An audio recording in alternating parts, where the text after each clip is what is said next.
Good morning mga kamasya. Tayo ngayon sa Kalumpit, Bulacan. Ito yung bagong pwesto ng Kalumpit. Shout out muna kaibigan. Nagaganda ng manok. May nakita pa tayong white kelso.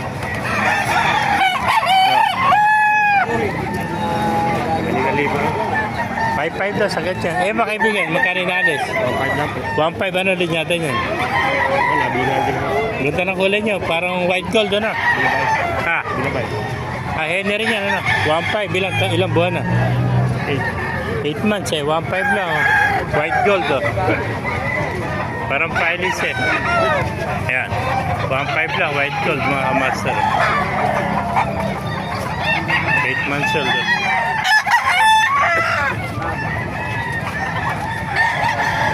ito, tumpul po ito, bata po.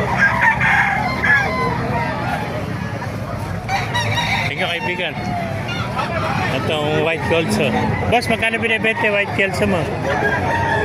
Pwede rin siguro 1.5 ilang buwan na? Di white kelso to, white claret to. Claret. Claret ba yan? Gabay po? Claret ano? Ilang buwan yung claret mo? Mag 8 months. 8 months 1.5 claret, ganito.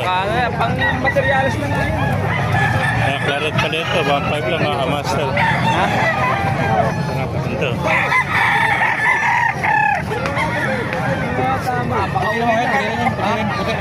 Sarasa.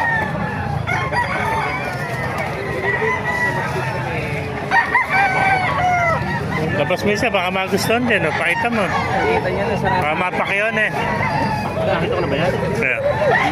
Tapos may yung sarasa mo yan sarasa. Malaki ito. Magkano price na? Ganun din.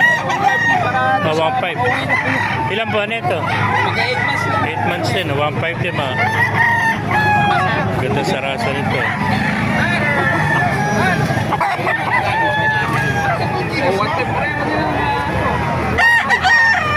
Para ano na lang. Mura na 1.5 claret Materialis mo yung pare di. Alam mo, ano lang amo ko, medyo bilang dito. Ano lang din. Ayan. Materialis mo, may ano naman. Hindi ako kawalan problema. Medyo masering lang kasi yung ano. Tingnan kaibigan. Ito ganda ng mga bulik bulik.